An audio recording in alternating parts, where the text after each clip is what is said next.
petite présentation du chariot en 60 volts. Donc forcément 60 volts au lieu de 36 ça tire un petit peu. Du coup j'ai posé des renforts devant, derrière, pour avoir quelque chose qui tienne un petit peu plus la marée, on va dire.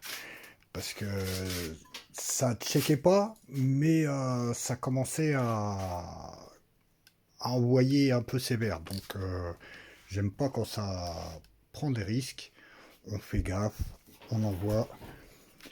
Qu'est-ce qu'il y a à dire? On n'est plus sur Léo. La petite prise de charge a été remplacée. Le gros contacteur à clé a été remplacé.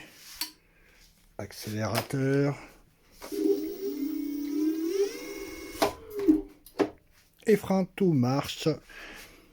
Au niveau du logement batterie, bon bah là, comment dire, il n'y a plus de place.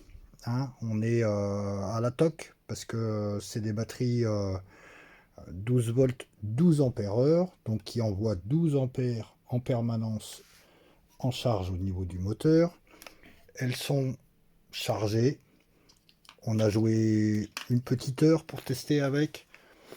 Pas eu de soucis, juste que j'ai pas aimé les roues arrière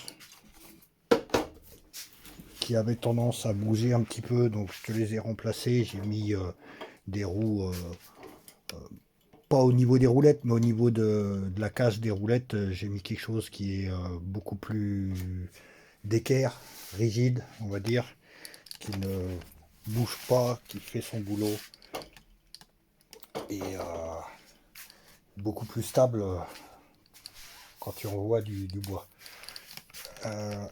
Qu'est-ce qu'il y avait aussi? Ah oui, donc j'ai soudé les plaques de recul du siège de réglage et j'ai changé les vis, ce qui rehausse, on le voit là, normalement ça devrait être posé, il faut le rehausser de la hauteur d'un tube pour ne pas venir écraser les connecteurs. J'ai aussi supprimé du coup les 4 vis des écrous qui dépassaient et j'ai mis des planches de calage un petit peu plus haut que les connecteurs, de façon à ce que quand on le pose ça ne compresse pas. Tu vois, il reste un petit peu de jeu, il faut bien l'appuyer pour que ça vienne s'enclencher, et au moins même si tu le charges de côté ça bougera pas. Voilà, pas oublier de l'éteindre. Ça fonctionne.